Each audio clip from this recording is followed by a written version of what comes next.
ये सब चीजें नहीं चाहते हैं क्योंकि सभी लोग पीड़ा से तो गुजर ही रहे हैं। कोशिश ये रहती है कि उस पीड़ा को कम किस तरीके से किया जाए, लेकिन फिर भी कहीं ना कहीं व्यवस्थाओं में थोड़ी सी कमी रह जाती है, क्योंकि जो व्यवस्था करने वाले लोग हैं वो भी आप ही लोगों के बीच में से हैं। सभी पीड़ित हैं, परेशान हैं और अपने बहुत सारे काम रहते हैं, लेकिन उसके बावजूद भी ये सब चीजें वो करते हैं। तो आप लोगों को व्यथित नहीं होना है। आज थोड़ी परेशानी है, सूर्य नारायण भी आज शायद कुछ ज्यादा ही तप रहे हैं, तो उसके लिए मैं दोबारा क्षमा चाहूंगा और आगे से प्रयास ये करेंगे कि जैसी व्यवस्था मंच की है वैसी व्यवस्था आपके लिए भी हो। अगर वैसा नहीं हो पा रहा है तो जो आपके लिए व्यवस्था है वही हमारे लिए भी हो, क्योंकि ये चीज कहीं ना कहीं हमें खलती है, इसीलिए हम लोग ये सारा बीड़ा उठा के चल रहे हैं।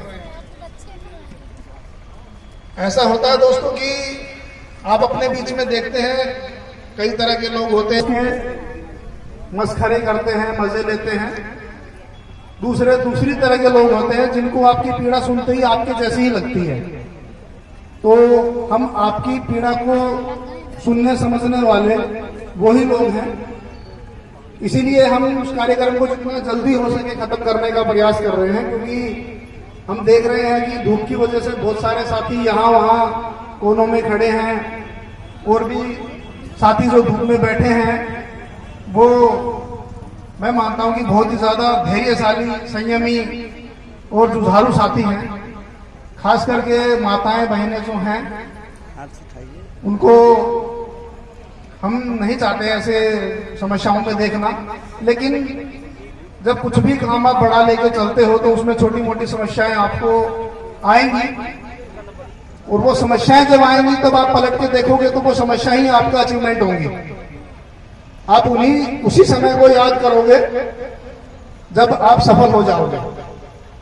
एक छोटी सी लाइनें हैं दो, और बहुत पुरानी है और हर समय कारगर होती हैं। हर समस्या के लिए, हर परेशानी के लिए वो लाइनें आप सुनते हो, समझते हो तो वो लागू होती है। रख हौसला बुलंद वो मंजर भी आएगा, प्यासे के पास चल के समंदर भी आएगा। थक हार अभी हम आधे रास्ते में हैं, और आपको पता है कि जब मंजिल पे पहुंचने वाले होते हैं तो उससे पहले बहुत सारी समस्याएं हमारे सामने आती है। शुरुआत करते हैं तो सब कुछ हल्का लगता है, आरामदायक लगता है। परेशानियां जो ज्यादा भी होती है तो लगता है कि हाँ सॉर्ट आउट हो जाएंगे, लेकिन बड़े काम को अगर लेके चलते हैं तो परेशानियां भी बढ़ी आती है।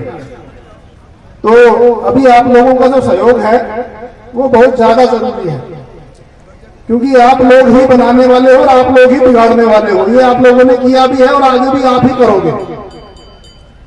जितने भी हमारे नेता बने बैठे हैं या सरकारें चला रहे हैं वो आप ही लोगों की देन है, और उन सरकारों की जड़ें, उन सरकारों के चूल्हे हिलाने वाले भी आप ही लोग होंगे। तो हम शासन से, प्रशासन से अभी केवल आग्रह कर रहे हैं, और आप लोगों को भी आग्रह करने का ही कह रहे हैं। लेकिन मैं आपको विश्वास दिलाता हूं कि इस तरीके से जो संगठन हमारा बढ़ रहा है, आप लोग जैसे सक्रिय हो रहे हो, आने वाले समय में हमारा आग्रह ही शासन प्रशासन के लिए आदेश होगा।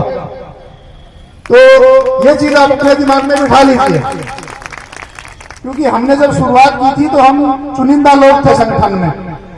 उस समय में हमें थोड़ी सी संख्या जुटाने के लिए बहुत ज्यादा मेहनत करनी पड़ती थी, लेकिन आज बिना हमारी अनुपस्थिति के तो हमें केवल आप ही लोगों के अंदर वो ज्वाला जगानी थी, जो हमें कहीं ना कहीं लग रहा है हम ज्वाला जलाने में कामयाब हुए हैं।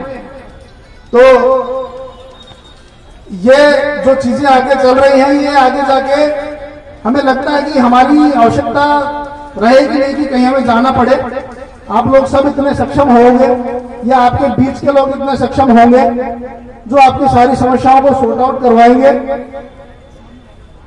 अगर रजामंदी से या फिर आग्रह से नहीं हो पाएगा, शायद तभी उन्हें हमारी आवश्यकता पड़ेगी। नहीं, आप ही के बीच में हम देखते हैं कि हमसे ज्यादा सक्रिय साथी निकल के आ रहे हैं। तो हम जब इन संख्या बल की बहुत ज्यादा दिक्कत हुआ करती थी, सक्रिय साथियों की बहुत ज्यादा दिक्कत हुआ करती थी। आजाद जी ने बहुत लंबा संघर्ष किया है। मैं उनके इस संघर्ष के शुरुआती दिनों का साथी हूँ। आप देख रहे होंगे यार ये कहां से राष्ट्रीय अध्यक्ष निकल के आ गया। एक्चुअल में सक्रिय कामों में आजाद जी ही रहते हैं, क्योंकि मैं आप ही की तरह नौकरी पेशा व्यक्ति हूँ, तो सब जगह अपना समय नहीं दे पाता हूँ। इसलिए हमारे संयोजक साहब पे बहुत ज्यादा वजन रहता है इन सब चीजों का। वो कल हरियाणा में होते हैं, आज आपके यहाँ हैं, कल वो महाराष्ट्र में होंगे, उसके बाद फिर वो राजस्थान में होंगे। तो आप लोग उनकी समस्या को समझ सकते हो। आप लोगों को जो परेशानी हो रही है, वो एक दिन राष्ट्रीय कार्यकारिणी के सदस्य हैं, मास्टर जी हैं, 75 साल की उम्र में भी वो आज भी दिन रात उनके साथ भागते हैं। चौधरी विजेंद्र सिंह जी हैं, हमारे राष्ट्रीय सचिव हैं। वो चाहे जहां भी हो, घर में अभी उनकी बेटी की शादी थी, अभी शायद 10 ही दिन हुए होंगे, लेकिन वो आपके बीच में बैठे हैं। बहुत से साथी हैं जिनके